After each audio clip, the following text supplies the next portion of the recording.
Hey everyone, my name is Anders, and today we are going to go over the Video Festa announcements for the game's 10-year anniversary. Deadeye is the new female class added to BDO. She is an Ascension class, meaning she's not going to have a Succession or Awakening, but rather work much like the Scholar and Archer. She can utilize a revolver as her main hand, a shotgun as her offhand, and a rocket launcher as her Awakening slot weapon. She is a pure-ranged, highly mobile class with the concept of using multiple ammunitions for PvE and PvP. Her lore and story will be told through a series of in-game comic book style quests, and she will be available to test on Global Labs on the 20th of December. She officially releases to every region on the 24th of December. Wang Suyang, head of Black Desert game design, came out as an unofficial new face of the game direction moving forward. Players will be seeing more of him as he will be seemingly taking over communication duties from the previous director. Season server for the new players will be getting a massive improvement. You will now get stacks ranging from 50 to 100. Combat XP boost will be active at all times and will be set to 1000% XP boost. You will get Atanis elements and Aquila items to help you obtain your infinite potions and pen boss armor faster. Marnie stones will be improved to allow you to fill them up through grinding and exchanging them for Kaphra stones. You can obtain up to 3000 of them this way. They have added two new items called Essence of Ascent, one for weapons and one for accessories. Using this on a Tuvala weapon or Tuvala accessory will enhance that item to Hex. You can then enhance these items all the way to DEC. DEC Tuvala weapons can then be exchanged for a Pen Blackstar equivalent. DEC Tuvala accessories can be exchanged for a Tet Kharazad equivalent. For the accessory enhancement, you will not break items or lose them if you fail to enhance. For the Tuvala accessories, you will also need Essence of Dawn to enhance, and for the Tuvala weapons, you will need around 20 to 30 billion silver worth of materials on average. Ancient Anvil pity for Blackstar and Godr weapons has been halved to make it easier for new players to reach sovereign weapon acquisition. All of these updates will be going live on the 24th of December. Life skill mastery caps have been increased to 3000. New life gear called Prione is being added. Just like Kharazad accessories, these can be enhanced all the way up to DEC, but will not break if you fail. They still maintain a similar fixed enhance rate like Manos accessories, but they are higher rates and they have lower Anvil pity,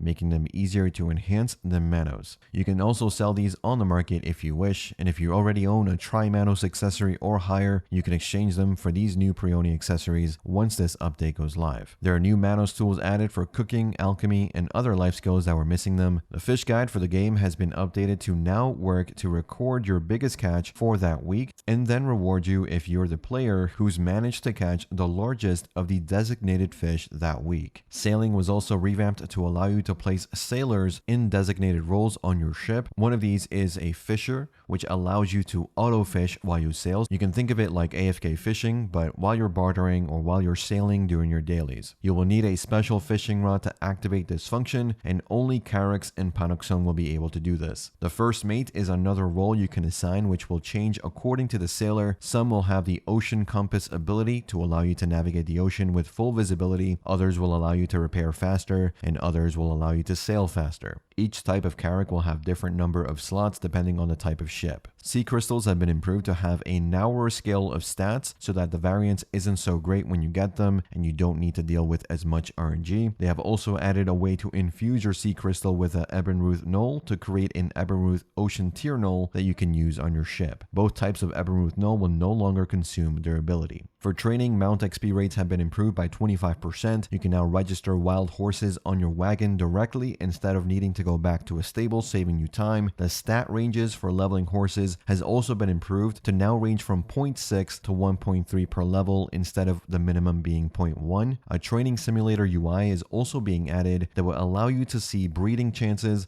and the quality of your horses. The tag system has been improved to allow you to unlink the geotag aspect of your two characters. Essentially, you can tag another class, copy over that gear, but not have both characters move together. This allows you to have your main in one location and your grinding alt in another as an example. They will try to figure figure out a way to allow you to tag more than one class, but currently it would need a complete system overhaul and would take too much time. The cost for tagging and copying gear has been reduced by 1/10, where before if you needed 450 Marnie fuel, you now only need 45. You can now retrieve items from other characters even if they have them equipped. You can change the layout of your characters through the escape window instead of having to do it through the login screen. Auto store is now available through maids and containers. Scrolls that had timers and expiration dates on them will now be permanent.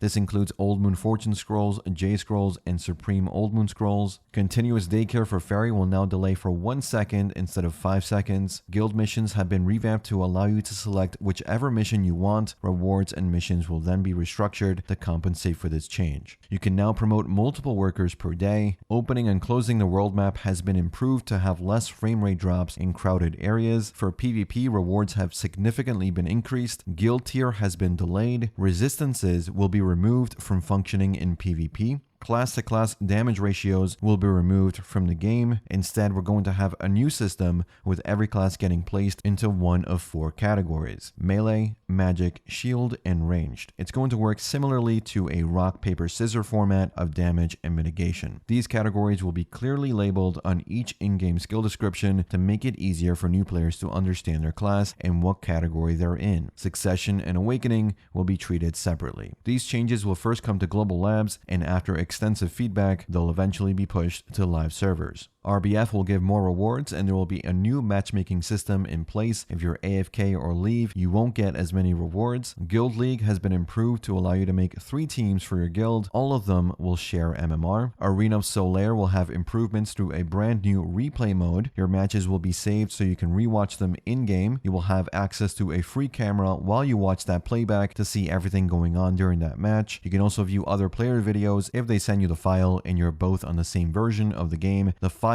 will, however, stop working if the class files get updated, so if there's a major update, your old videos won't play back anymore. You still need to record and save highlights you want yourself. Average gear score for all players has been improved through the introduction of Kharazad accessories, and that's led them to increase the gear score cap to 600 and 720 respectively in Conquest and Node Wars. Both Node War and Conquest will share the same gear score caps. Conquest timer extensions from gates has been removed. The mode will now be a fixed 2 hours. Node Wars and the added construction mode are getting an improvement by extending the runtime of construction Node Wars to 2 hours. Occupation Node Wars will remain at 1. Node War annexes will be buffed in durability and in effects with a coming patch. Uncapped Node War flame towers will now have an additional debuff that reduces DP and evasion of all targets hit. Elephants will be buffed in durability to allow them to survive longer in uncapped fights, and they will be rebalancing Trina axes and Trina matchlocks to make sure they stay relevant. They're looking to combine the convenience on Occupation Node Wars with the strategy of Construction Node Wars and form a hybrid according to player feedback in the next Node War update. The special honor reward for Conquest is a black dragon called Harbinger of Doom. They can fly and deal fire damage. This is a guild mount that the Lord of the winning guild will be able to use. However, they will need to not only win Conquest but also achieve other objectives before being able to use it. The dragon will also be available during the War of the Roses after some time. Hardcore servers are being introduced next month. You can enter the server for a total of 2 hours per day. The setting will be the Great Valencia Desert, and the objective will be to earn as many survival points as you can. You gain these points by defeating monsters and players. Players will have access to exclusive hardcore server gear instead of their own gear. You can then obtain more gear through defeating monsters and field bosses. Field bosses will spawn randomly throughout the map and at random times. Defeating these will net you a ton of survival points, but it is likely you won't be the only one going for the points on their spawn. There are no food buffs,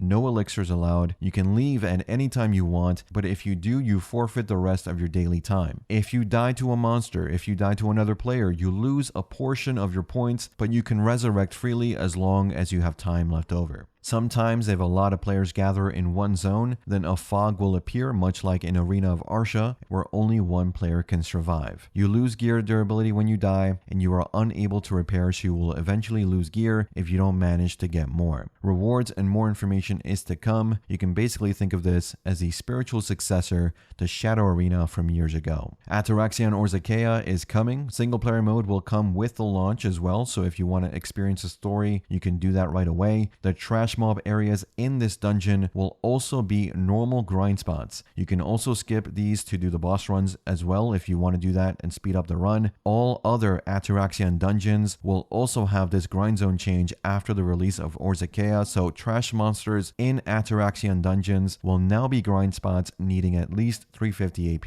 Atoraxxion Orzekea releases in February. A new dream horse, Voltarion, has been added. He is themed around lightning and can teleport above and forward and then deal lightning strike AoEs. They will have more skills than other dream horses that we haven't seen yet, but you don't need dream horse materials to make Voltarion. The materials for obtaining this horse will only come from PvE or PvP modes. The ancient Anvil system, or the pity system, is being added for dream horses and mythical dream horses and is being set to 30, so you can only fail to get dream horses of your choice 30 times before you are guaranteed to get it. This update will go live January 16. In the meantime, they're giving away one free T10 selection box, meaning you can choose your mythical dream horse of your choice. Ardonaut is my recommendation if you don't already have one. They're also in the planning phases of combining all mythical horses into one horse that can do everything the others can. So instead of the Krogdalo Sanctuary item that we have right now for having all three horses, we will have a mythical horse that does everything. Only, of course, if you've obtained all three. The Golden Pig Cave is a new monster zone in Land of the Morning Light. Once you speak to an NPC there, monsters will appear only to you. When you finally defeat the final boss, the session is complete. You can then speak to the NPC to start over. When you defeat the Golden Pig King boss enough times this way, a golden effigy will fill. Once it fills up, it will explode and offer rewards, but only high clear players can get those items. Black Shrine has new Calamity modes 8, 9, and 10. All of them will require you to have 330 AP and 350 DP to even enter. Calamity 10 will consume attempts even if you fail. Clearing these will reward you with materials for Voltarion. They will release the higher Calamity level bosses one at a time.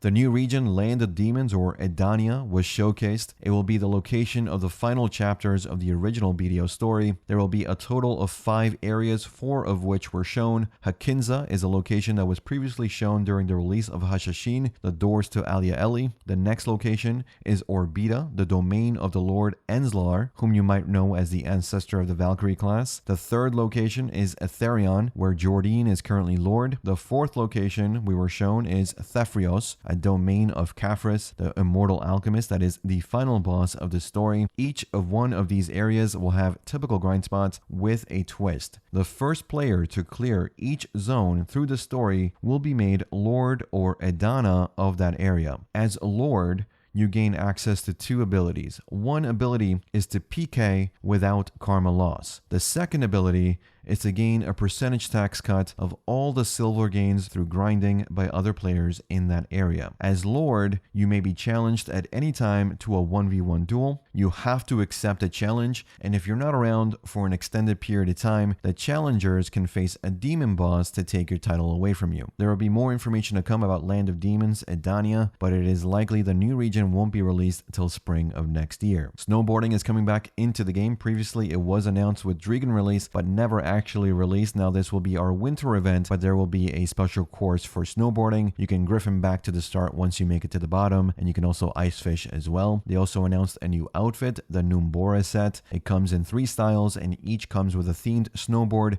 You can equip it as a backpack ornament. The winter event and the new outfit will come with the January 8 update. Lastly, for rewards, I talked about the free 10 already. We also have a free fairy skin that is the Black Spirit with new animations, a free green permanent title that is Friend, a 14-day trial of the flying mount, the Yellow Dragon Duskwing. He does not attack, he just flies and is currently still finishing development. So we will eventually see this come permanently into the game, but they were nice enough to give us a sneak peek and try out this flying mount for 2 weeks. For rewards, all of these will come through a coupon code, and some will be active next week after the maintenance. That's it for this one. Let me know your thoughts. I think this event was very strong, a lot of good updates and interesting modes coming, but let me know what you think in the comments. As always, thanks for watching, thanks for listening. I'll see you all in the next one.